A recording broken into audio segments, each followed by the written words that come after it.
July 21st. We are in super celebration mode this week. That's what I'm going to call it. I hope that's okay. It was S last night, so super celebration with an S. I don't know if that works exactly, but so today is July 21st, and I am going to celebrate 40 months without a bet today. That's pretty exciting as far as I'm concerned. Not so much that I haven't gambled in that long, but it's more exciting what not gambling has given me the last 2 years. So many gifts. Everything from sitting here with you right now and overcoming all the things it took to be here with you right now. Everything from my technical challenges to talking into a microphone and being okay with what I have to say and not being afraid. Being the kind of person who wants to lift other people up instead of hide in the background so I can sneak off and go bet. A lot of things have changed. How I look at myself, how I look at other people, how I treat myself, and how I treat other people. And having this fun, I don't want to say carefree, because I still care about things, but just this calm of knowing everything's going to be okay. I can live my life. I could do fun things. I can travel. I can do just about anything I want to do. And to have that consistent for, over 3 years, I don't know, 36 plus 4. So we're not quite at 3.5. It's hard to keep track. But I don't usually make a big deal every month, but 40 had a nice ring to it. And because there's some fun stuff going on this week, it deserves a call out. And I'm very proud of not gambling. I'm very proud of how much progress I've made the last 2 years. So here I sit, celebrating with you a little. Now I will do the reading for 7/21. Okay, Langston Hughes says, "Hold fast to dreams, for if dreams die, life is a broken-winged bird that cannot fly." The promises of 12-step recovery become our dreams come true. In the early stages of sobriety, we may fear economic insecurity or have a poor self-image. I think that's what I just said I overcame. It is common during the first days, months, years of restoration to meet decision-making with self-doubt and second-guessing. By nurturing our faith in the promises of our program, we maintain the courage to continue moving forward, keeping our dreams alive and reachable. On our bad days, when our own faith may falter, we can pray for the willingness to accept the faith of others in our fellowship. We are no longer alone in our dreams. By sharing our dreams, doubts, and pain with others, and by conscious contact with our higher power, we're not only growing, we're already enjoying one of the fruits of recovery, the end of isolation. And in this environment of love and acceptance, our spirits soar and our dreams are reborn. Today, help me share my feelings and focus on my dreams. Okay, so I guess the reading said it better than my intro. Definitely 100% you get your dreams back when you're not gambling, drinking, whatever. You don't maybe see it on the first day or the first week or the first year. In fact, I didn't even know what my dreams were until that summer of 2018 after not betting for over a year, and it evolved as I grew and changed. My dream grew and changed, and Now I have a pretty good idea of exactly where I want to be. A year from now, it's crystal clear where I want to be a year from now, and where I want to be 4 years from now, and 3 years from now. How I get there, who knows? If it changes, who knows? It's okay. It's going to be okay. I have a lot of aspirations and a lot of vision around how to impact this world of recovery. And I'm always telling you about these classes and the things that I'm involved in. And it's all to make me better and stronger to help with what I would like to accomplish the next couple years. And it didn't come from just not betting. Okay, I didn't gamble today. No, it's more than that. It's getting up every morning and doing everything from reading the readings, meditating, going for walks, spending time with myself, being grateful.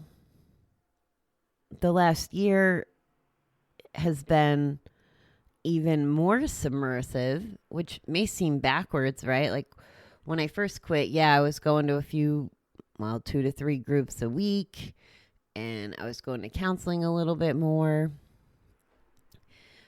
And I would try to get to GA meetings. I was working on it, but something different happened this last year as I really went inward and focused on processing my feelings, trying to understand what made me successful about quitting gambling. Because it's weird. Like, what kind of compulsive gambler can walk by the place they made their last bet up to 3-5 times a day and not have an issue with it? Just look at it like it's no different than any other building. Like, that took work. And I mean, I feel no angst when I walk by that casino. And that blows my mind in itself. Every once in a while, I'll think of, it used to, most of my gambling career, we had to drive an hour and a half to get to the casino, whether it was in New York or Connecticut. So to be living in front of one, to have it convenient, it just seems like it would be so easy to just go back. And it has no appeal to me whatsoever because of the state of mind I'm in, because of the work I did. I'm never not gonna tell you guys that. All right, no double negatives. I'm always gonna tell you it takes work, guys. I'm also gonna tell you that it's so freaking worth it.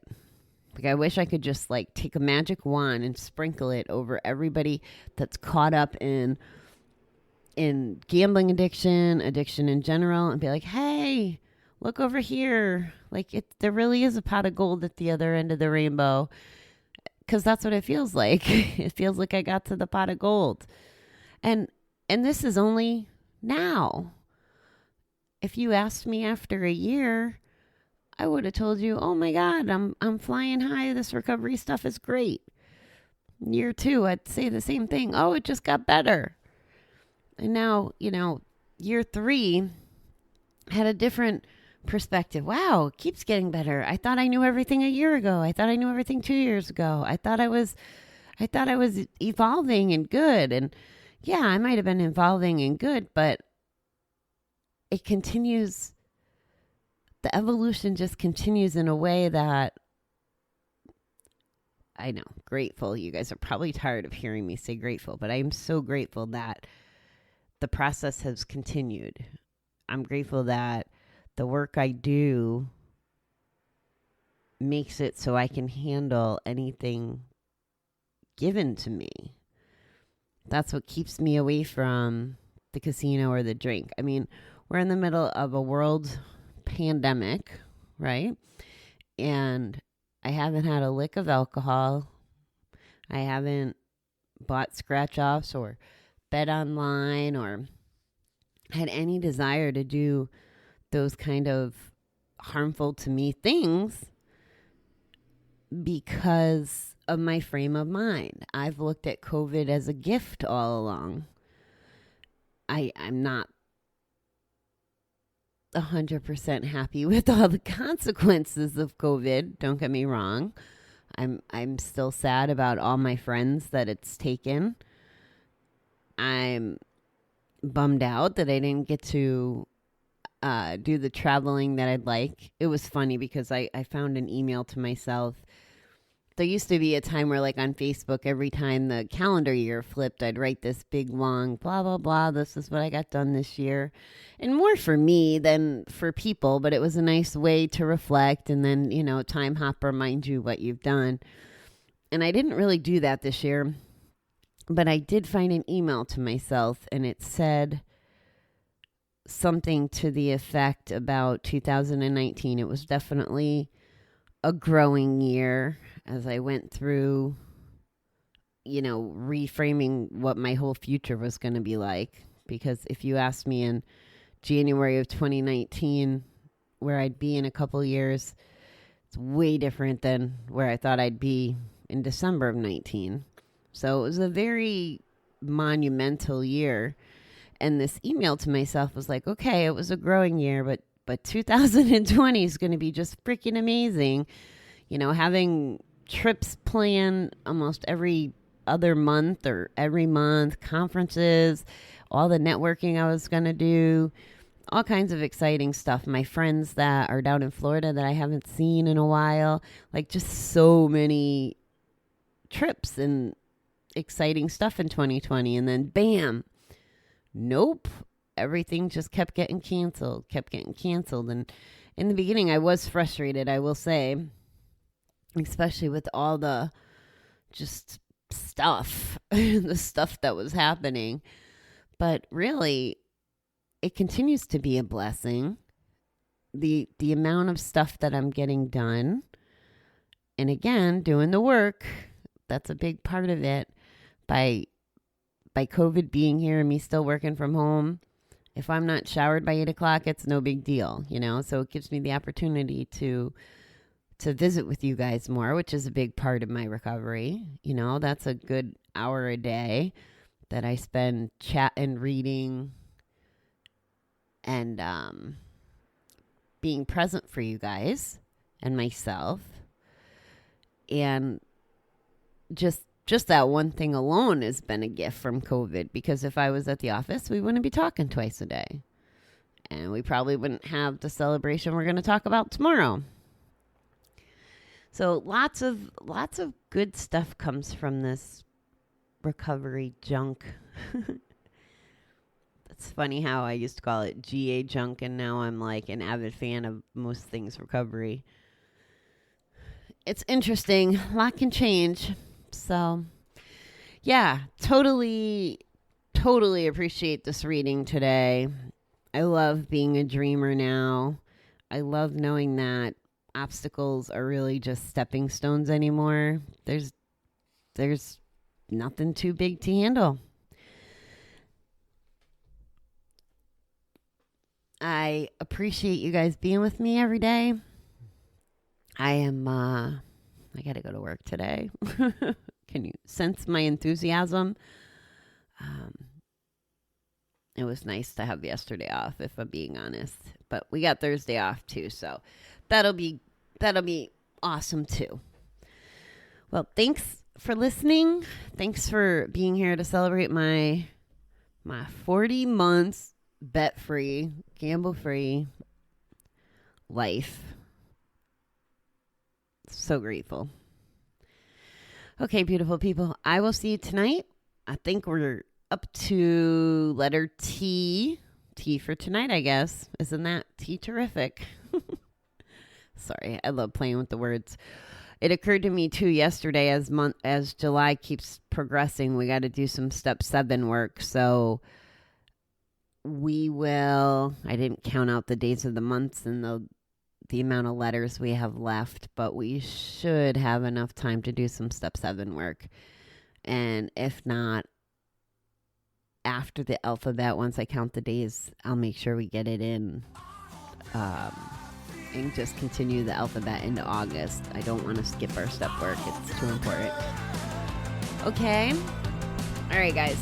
Have a great Tuesday. Oh, Tea Tuesday. Couldn't have done that if we tried, huh? All right. I'll talk to you soon.